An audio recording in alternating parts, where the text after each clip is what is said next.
So if energies move into Vishuddhi, it's a power center, you can become enormously powerful, very powerful individuals. When I say power, not necessarily physical or financial or something, people can be powerful in so many ways. Just the very way they stand, some people are powerful, some people are not, isn't it? Yes? So you don't have to do any action. You make 10 men stand here, the very way they stand, some men are powerful, some aren't, isn't it so? It's not necessarily because of their activity, just the way they are. They don't have to pose for anything, just simply the way they are, there is power about them. If your energies move into Agna, you are intellectually realized, you see things clearly, you see everything the way it is. Once you begin to see everything the way it is, you are at peace. So Agna is called as the third eye because you see things the way they are. With these two eyes are very deceptive. They make you see things the way it is necessary for your survival. They don't allow you to see everything the way it is.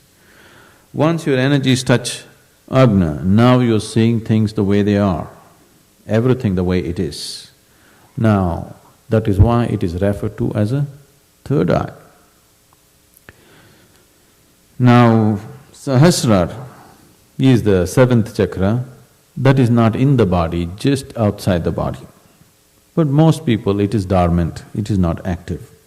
If some sadhana comes into your life, if you activate it in a certain way, or because of a very intense way of living, it can become active. If energies move into Sahasrara, you will become unexplainably, unreasonably ecstatic. Simply like crazy, you're ecstatic. If you come to the Bhava Spandana, you will see, simply for no reason, you will be spilling in ecstasy. You just don't know what's happening, just no external reason. Simply you're ecstatic, simply because your energies touch Sahasrara. From Mooladhara to Agna, there are many pathways as to how to get there, any number of methods and teachings as to how to reach there. From Agna to Sahasrara, there is no path. If you want to move from Agna to Sahasrara, because there is no path, that is the reason why many people have gone about propagating peace is the highest thing to achieve, because they got stuck here. You've heard of Ramakrishna Paramahamsa? Was there a story about him in the video or something?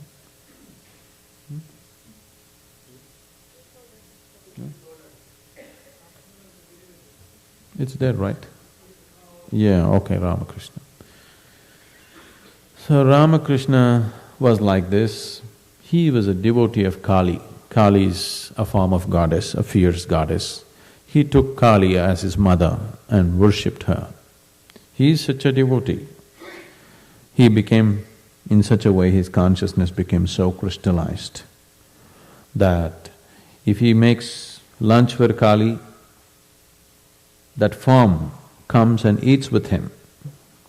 This is not imagination, this is actually happening. Or is she sitting somewhere? That's not the point. A crystallized consciousness can just create it, just make it happen the way it is known to him. So he actually used to feed her and she used to eat. Food used to get empty. So he was like that, but he was… when she's on him, he is like ecstasy. The moment she leaves him, he is misery. All the time crying, literally crying like a baby, calling like, "Mommy, mommy, please come." He would be just crying, "Please, mother, come to me, come to me, come to me." When she's on him, he's all ecstatic. When she's not, he's lost. He went on like this. So a certain guru whose name was called Thotapuri, a yogi, saw his condition and he saw the man's potential, such an intense human being, just stuck with this one form and he's enjoying it all right, but it is not getting him anywhere. So he tried to instruct him. But this is the whole thing about people on the path of devotion. Ramakrishna said, "I don't want any realization. I don't want liberation, I just want my mother. This is just like you try to tell a little child, whatever you tell him, he says, I don't want anything, I want mommy, He's in that kind of thing. So in many ways Totapuri tried to instruct him, he wouldn't go. Then where they were sitting, there was a piece of broken glass. He just took this piece of broken glass and just slashed his agna open. Physically, he just slashed this part of the body open, and that's when he got realized.